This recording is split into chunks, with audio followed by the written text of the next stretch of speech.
AFL hot takes, you've got them, I react to them. I love doing these videos and we'll do them more throughout the off season. But before we get started in reacting to these hot takes, guys, a bit of an announcement. Here at Daz Talks Footy, we just hit the 200,000 all-time views on the channel, of which 146,000 of those have come in the calendar year of 2023 already. And I just want to say a massive thank you to everyone who's jumped on, whether it's once or you've watched a lot of my videos in the past. If you're listening to this right now, watching this right now, thank you again. Feels wrong, feels like not enough, but it's genuine. A massive thank you. All I did was started just talking about, I think the first video I put out was about the Jordan Dawson trade, and from there it's just grown. I've loved every minute of it. I hope you've enjoyed it as well. Whether you're subscribed or you're not subscribed, although if you're not, please subscribe and help grow the channel, grow the Daz Talks Footy family would be amazing, and get your footy-loving mates to do so. 200,000 is a number that just blows my mind. So, once again, before I say it about 80,000 more times, a massive thank you, and I hope you enjoy what comes next for the channel. We won't be doing the intro for the hot takes because they are hot takes and we just want to really get into the video. So, let's really get into the video. Ash Johnson to make the All-Australian squad of 40 next year. The penny will drop from him and we'll be seeing him play similar to Curnow. My dark horse for even the Coleman, why not? If he switches it on this preseason going into next year, he can be anything, this guy. I agree with the bottom bit. He can be anything. Similar to Charlie Curnow, is a hell of a hill to climb.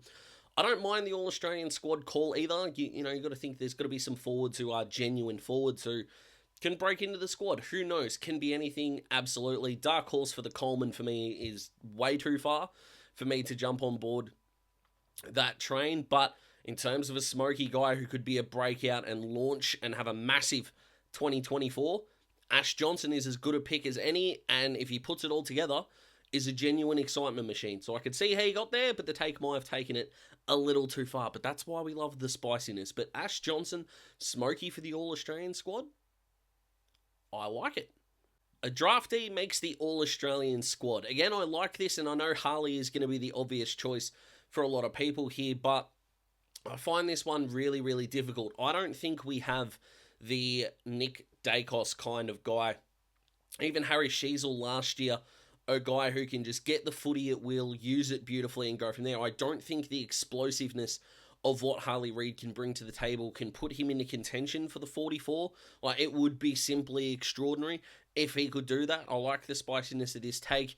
And of the guys who I think could play the 18-plus games, there are not a lot of them that I think play a position that is going to be lacking in guys in the 44. So I don't really agree with this one, but I love the optimism. Crows make top 4 and the Hawks play finals. Now, let's start with the Adelaide thing, because it's not very often you can say, I said it first. However, I said this first. Everyone else jumping on this Adelaide train. Seriously, if Adelaide make the finals, it's going to be all the Crom fans and me just chilling, whether it's in South Australia or wherever you want it. You give me the name of the pub or the outdoor setting, and I will be there, because this bandwagon, it feels, was built by the fans. But let me tell you, they let me in the first class carriage very quickly, and I am so glad I did a video on this. To think that I nearly went, I may be too early to go with this. Nope, I have it documented that I am fully on the Adelaide bandwagon this year. So I could not agree with that take more. I could not agree with the Hawks take less. And that's not me saying I think we're going to finish bottom on the ladder, bottom 2, bottom 3, bottom 4. The Hawks are going to improve this year. I think 10 wins would be amazing.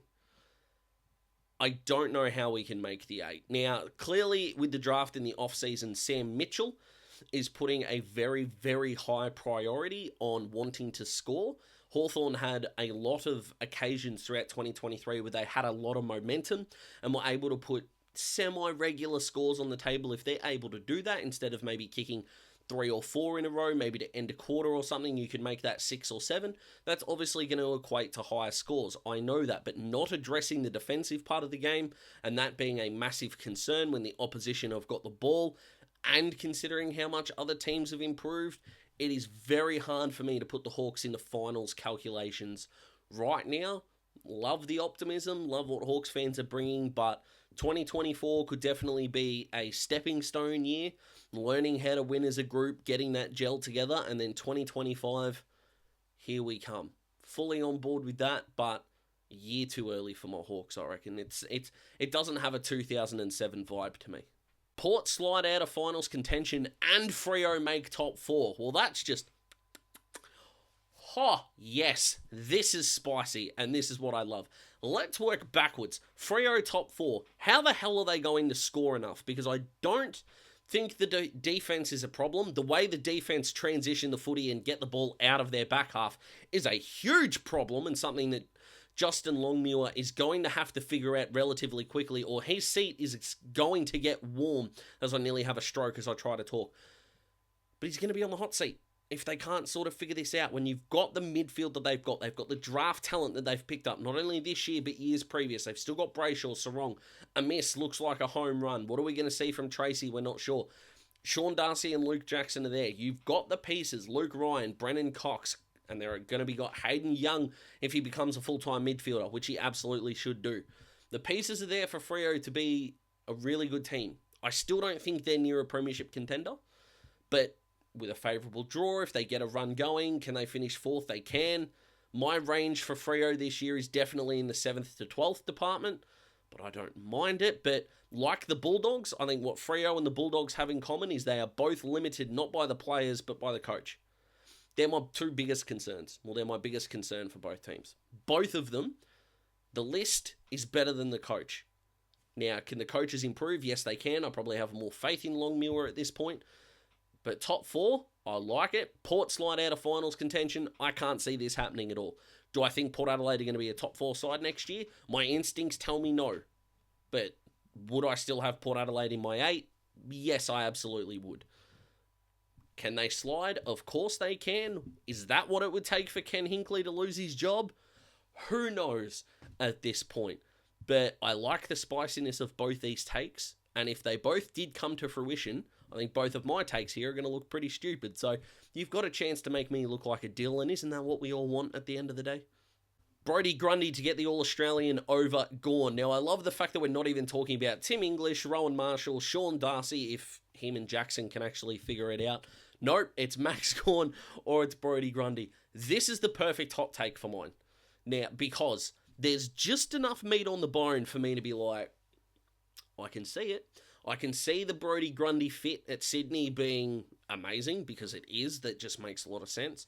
I can see that ground suiting him. I can see Sydney being good enough that his good performances are going to be lavished and loved. I can see the fact that at his best, Brodie Grundy can definitely be an All-Australian next year. Is he going to be better than Gawn? Hard to say.